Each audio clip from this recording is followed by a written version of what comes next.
মুক্ত আকাশ, নির্মল বাতাস, সকালবেলা ছেলেরা প্রাকৃতিক সৌন্দর্য নীলাভূমিতে শরীরচর্চা অনুশীলন করছে। দেহ সুস্থ ও সবল রাখতে শরীরচর্চার বিকল্প নেই। দেহ মন ভালো থাকলে যে কোনো কাজে আগ্রহ জাগে। খেলাধুলায় আনন্দ, স্পর্শে দেহ মন হয়ে ওঠে সজীব প্রাণময়। তাই তো রবীন্দ্রনাথ বলেছেন, চাই বল, চাই স্বাস্থ্য, আনন্দ পরমায়ু। স্বাস্থ্যই সকল সুখের মূল।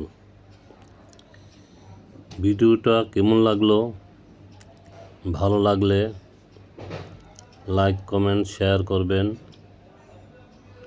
ভালো থাকবেন, সুস্থ থাকবেন, সুন্দর থাকবেন।